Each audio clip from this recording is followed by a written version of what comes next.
Now, Openboard is a free open source resource that has been developed by educators in Europe. If the idea is, if you currently have Smart Notebook installed on your teaching device, IT has already pushed Openboard out to your device. And to find it, you're simply going to go to your Windows icon at the bottom of your screen.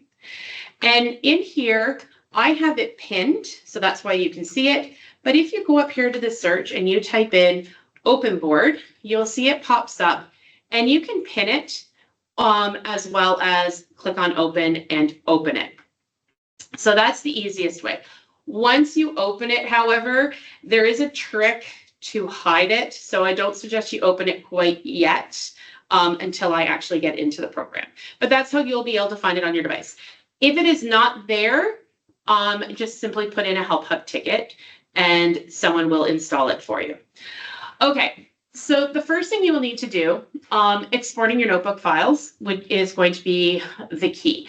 Smart Notebook or Smart Technologies has made it that their files have a unique file format that they save in. So they save in what's called Notebook. My viewboard does OLF, and Openboard has its own source as well. Now, for Openboard, you must export your notebook files as a PDF. So with Canva, you could do either PDF or PowerPoint. PowerPoint seems to be the better option if you want to be able to drag and manipulate within your slides. In this case, and in PDFs in Canva, you can edit. However, unfortunately, a PDF is static. And when you open it up in Openboard, you will not be able to edit or change or manipulate or drag and drop. So there is kind of one of the negative sides of Openboard if you're using files that have a lot of drag and drop interactivity into them. This is where Canva or My Viewboard would be a better option. If you were starting from scratch, if you have a static where you're pulling up your form, say you're teaching math and you're pulling up your math slides and you are writing on the board, Openboard is for you. If you want to use it like Smart Ink where you're overlaying an external platform such as like Google Slides or a doc, Openboard will also work just fine for you. So there are those kind of trade-offs. So when you go into Smart Notebook, and now this is where I am going to change my view here. So when you're in Smart Notebook, so I've pulled up an old file that I used many years ago. And now what I need to do is I need to export the file. So I'm simply going to go to File, Export As, and if I'm using Openboard, I'm going to go as a PDF. It's really, really crucial that you're exporting it as a PDF, and then that you're choosing where you want to export this PDF to. So in this case, I'm just going to put it onto my my desktop. I'm going to actually label it PDF so I know exactly which one it is, and I'm going to simply just click Save. Now, this is where the other downfall becomes. With Notebook having its own file type, there is no way in Notebook to mass export or convert. So my simplest and easiest solution that I have been able to find or tell teachers is at the end of the day or at the end of your lesson, export your files out, create file folders on your drive, export your files out. And then if you have 5 or 10 minutes while students are working or during your prep, just go back to some of the other files you've used up until this point in the year. Just maybe have an effort of exporting 5 to 10 a day. That would be kind of the less daunting way rather than waiting till the last minute to try to get all your files exported. Okay, so my files have now been exported. I'm now going to go ahead and open up my Openboard. So here is what Openboard will look like. As soon as you click on it and double click on it to open, this is what you get. Just going to move my mouse there. Okay, so like I said before, once you open Openboard, there isn't a minimize screen option, as you can see. In order to minimize it to go onto something else on your screen, you have to come up to the corner where it says Open Board, click on that drop down, and then hide the Open Board. It is the easiest way to minimize your open board as it is. Otherwise, trying to get out to see a screen underneath of it is not the easiest task. So there is that. Okay, so once I'm in here, so now I'm on my open board. So I have some options. Right now, I automatically have a blank page or a blank slide. If I come over here to the left-hand side, this is where, just like Smart Notebook, I would see my list of pages if I have them. Okay, so now I want to import my new file. My class has come in. I want that cribbage file up. I used to do cribbage in math every Friday. The students loved it. So here's what I'm going to do. I'm going to come in here, and up at the very top, I'm going to go where it says Documents. And from Documents, you can see all of the files that I've been playing with and importing are right here. And I'm going to come to where it says Import up at the very top. When I click on Import, I will then find that PDF and just open. It will now show all the tiles of that slide there.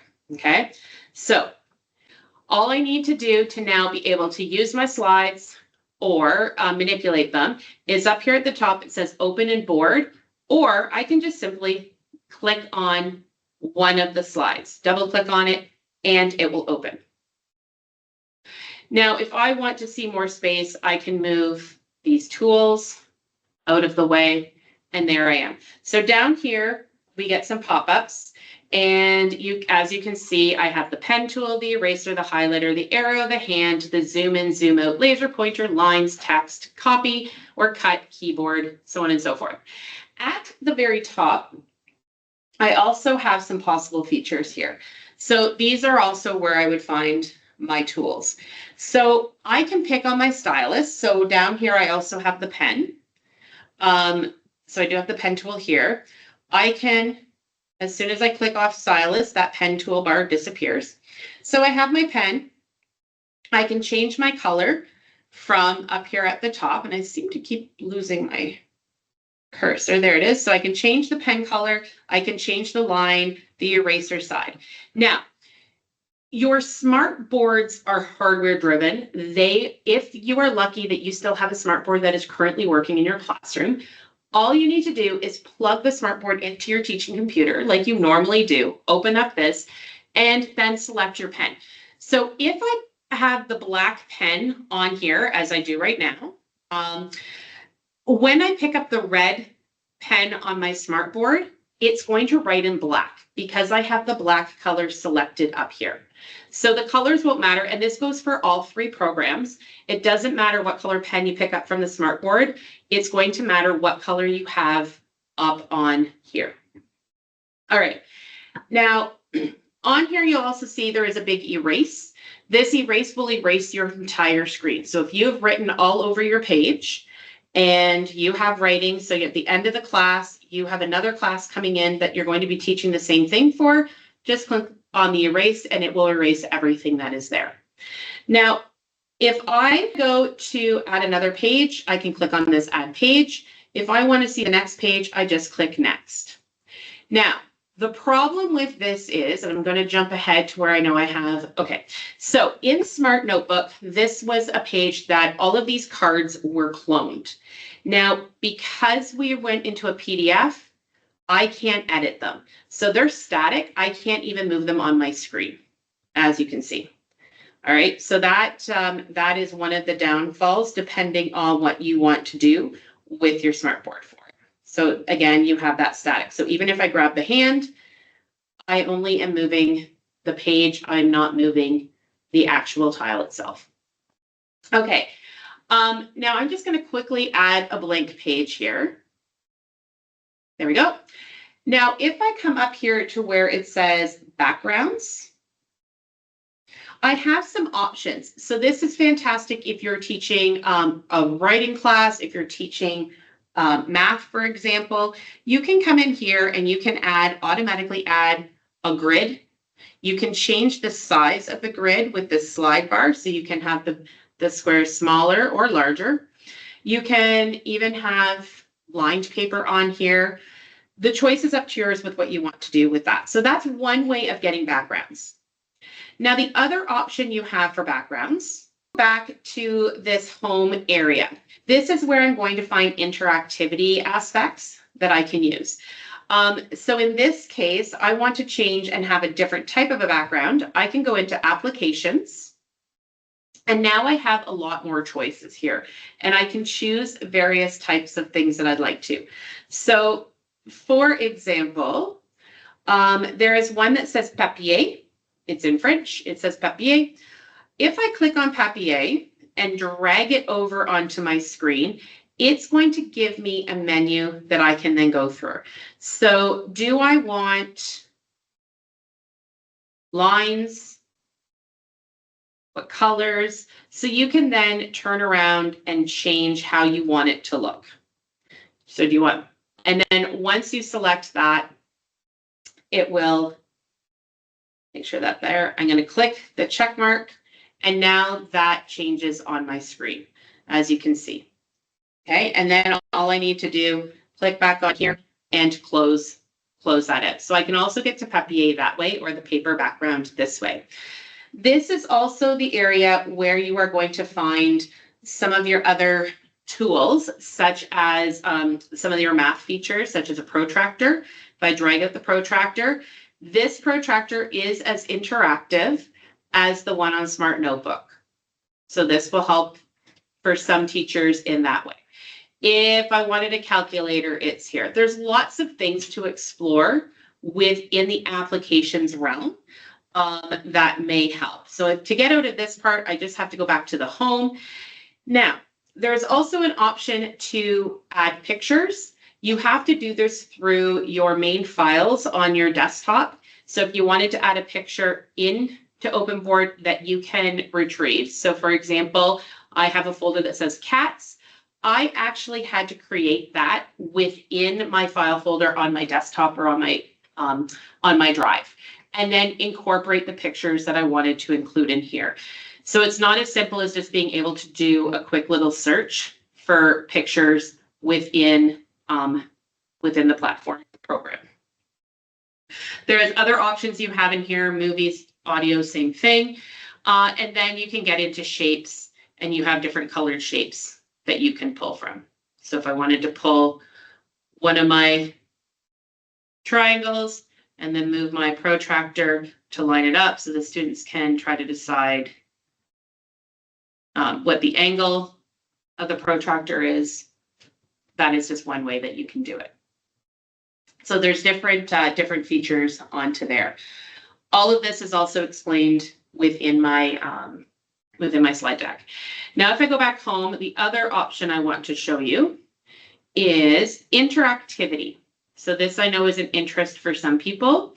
If I go into interactivity, there are some different games and things that you can do from within here. So I know some people liked the games that you could have on Notebook. This is where you'd find it. This is also one of the big questions in the Canva presentation I did, was unfortunately they didn't have dice, for example. Here they do. So I can then choose how many dice I want. I'm going to edit. I can edit how many die I have. Unfortunately, you can't see it because it's not letting me zoom back in. There we go. So on here, I can then choose, maybe I want 2 die. Here we go. And now we can roll. We can roll our die within the screen.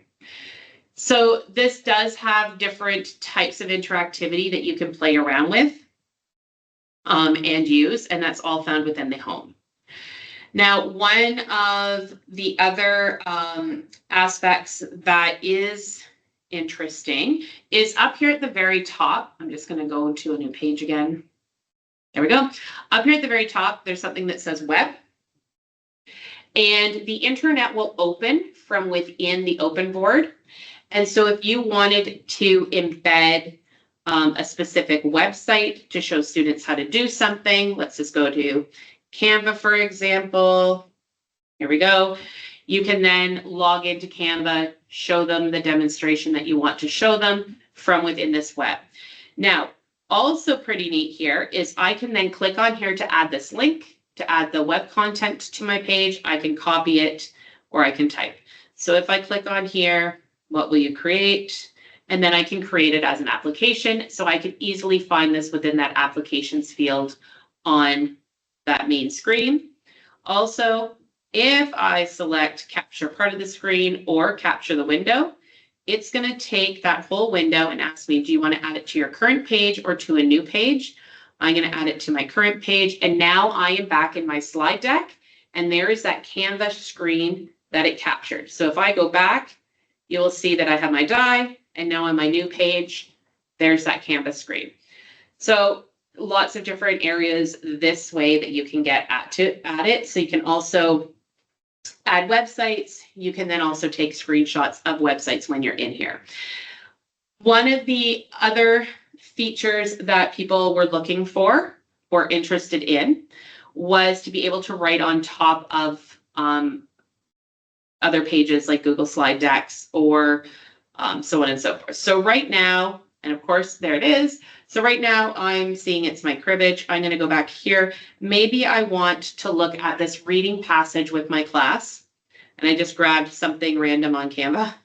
So if I want to look at this reading passage with my class, I can then have my tools right here from my Openboard.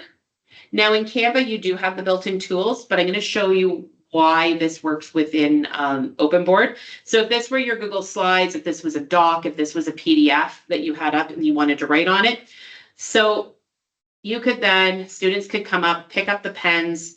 You could then also laser point at specific areas. You can write all over it. For example, sorry about sloppy mouse writing.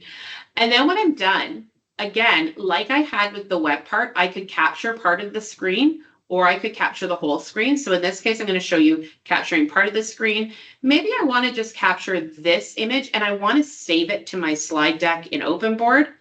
I'm going to then, here we go, add to a new page. There it pops up. So there is that screen capture that we just did. Now, the other thing to show you is if we're done, we've written on it, I don't need to keep that screen capture. I'm going to have a new class come in, I'm going to do the same lesson, or I don't want to have to keep redoing my lessons and erasing things off of them. If I come up here to get back to the Openboard, I just click on this little whiteboard here in the corner, and voila, I'm back into my whiteboard. Thank you, thank you, thank you. I appreciate all of you spending time with me today. If you have any questions, please do not hesitate to reach out. I will try to help in any way that I can.